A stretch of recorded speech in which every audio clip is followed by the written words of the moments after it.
Dan pemirsa, dalam mengisi kegiatan di bulan suci Ramadan, Divisi Humas Polri menggelar sholat berjamaah di Gedung Serbaguna Rastra Sewa Kotama Gedung Divisi Humas, Jakarta Selatan.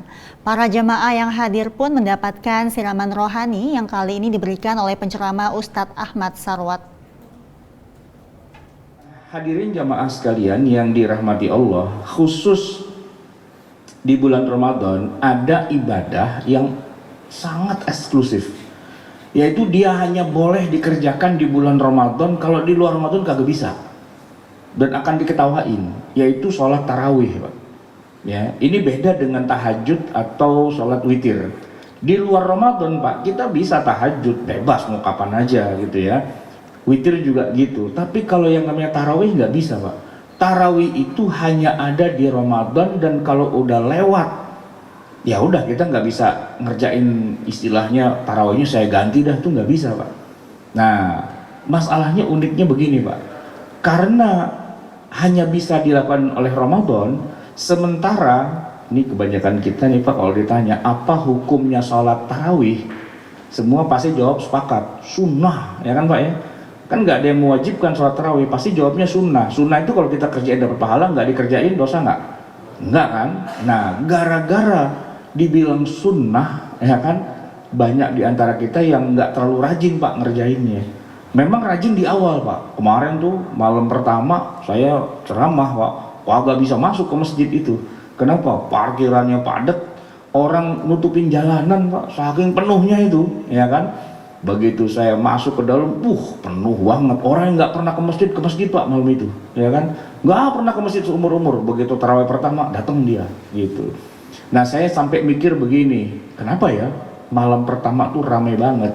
Kayaknya sih mereka semua punya keyakinan Lailatul Qadar tuh jatuhnya malam pertama, Pak. Kayaknya gitu, Pak.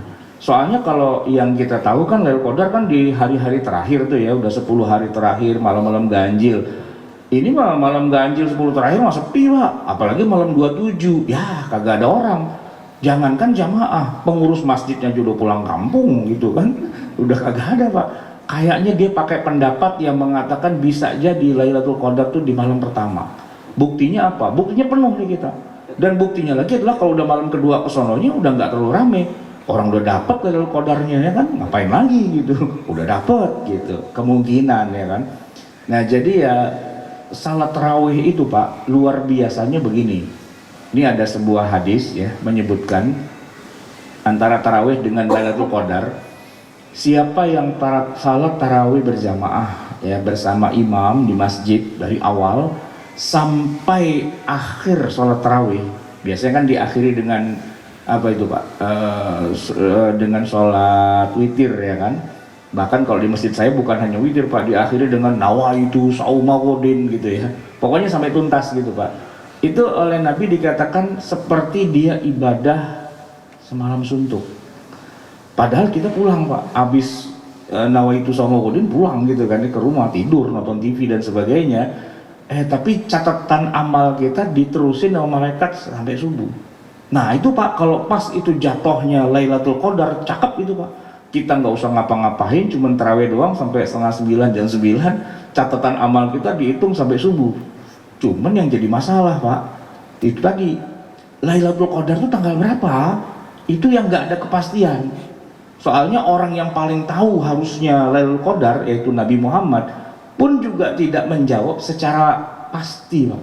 Beliau cuma bilang cari aja di 10 hari terakhir, cari aja di malam-malam ganjil gitu, Pak. Dan kalau saya teliti ya semua riwayat hadis tentang itu, rupanya makin bingung saya, Pak. Yang benar yang mana nih? Karena ada juga riwayat menyebutkan malam tanggal 19. Ada juga malam 17 gitu, Pak. Macam-macam. Masalahnya kalau kita udah cecer satu nih, Pak, kita incor satu nih, misalnya malam 27, Pak. Kita begadang-begadang, Pak. Ternyata Lailatul Qadarnya malam 26. Kan ngeselin, Pak. Malam 26 kita tidur kagak bangun sama sekali. Ya, dia ngeprank kita gitu ya. Nah itu, Pak, sampai hari kiamat nggak akan ketahuan tuh Lailatul Qadar tanggal berapa. Memang ada sih di beberapa kitab disebutkan kalau Lailatul Qadar tuh tanda-tandanya tidak terlalu panas, tidak terlalu dingin dan sebagainya, tapi itu sifatnya tebakan juga sih, Pak. Ya kalau tidak terlalu panas, ya wajar lah, orang dia tinggal di daerah kutub ya kan, nggak panas emang. Nah kalau nggak terlalu dingin, orang dia tinggal di padang pasir ya panas lah pastinya.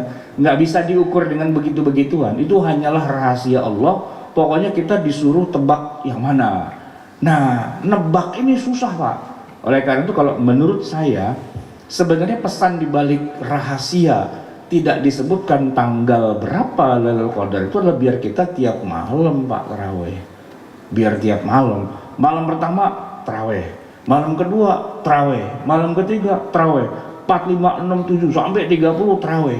Pak, kalau setiap malam kita kejar itu taraweh, walaupun nggak sampai subuh ya, walaupun cuma sampai sholat witir doang, kira-kira itu Lailatul Qadar mau lari kemana dia? Kan nggak mungkin dia loncat ke bulan Syawal ya kan, pastinya ada di bulan Ramadan dong ya nggak. Kita jagain aja tiap malam ya kan. Nah masalah bapak mau tarawehnya di mana bebas ya, yang penting berjamaah Pak, yang penting syukur-syukur bisa di masjid. Makanya kalau pas kemalaman ya kan, wah orang lagi taraweh itu langsung aja berhenti Pak. Bang taraweh bang, sini. Nah taraweh lah kita di mana? Bisa ketemunya. Nggak harus yang rokaatnya panjang-panjang juga nggak apa-apa. Kan ada dua versi nih Pak yang berkembang di kita. Ada yang versi 20, 23 gitu ya. Ada yang versi berapa? 11 kan gitu. Yang mana aja nggak ngaruh sebenarnya. Ya kalau kebetulan dapat yang 20, 20. Tapi ingat Pak, sampai akhir. Jangan ikut yang 20 baru 8 udah pulang. Nah ini yang susah nih. Malaikat mau nyatet katanya sampai subuh, ya 8 dia pulang, kagak jadi nih Pak dicatat sebagai orang yang ikut berjamaah taraweh gitu. Jadi ya resiko gitu kan. Nah kalau yang dapat yang 11 ada sih Pak 11 juga sampai selesai, cuma bacanya panjang-panjang. Jadi pilih mana Pak, 20 tapi bacaan pendek-pendek Al-Hakumut turun ke bawah, atau yang 11 tapi bacaan panjang-panjang. Ya tergantung selera sih dan tergantung lokasi dan strateginya gitu ya.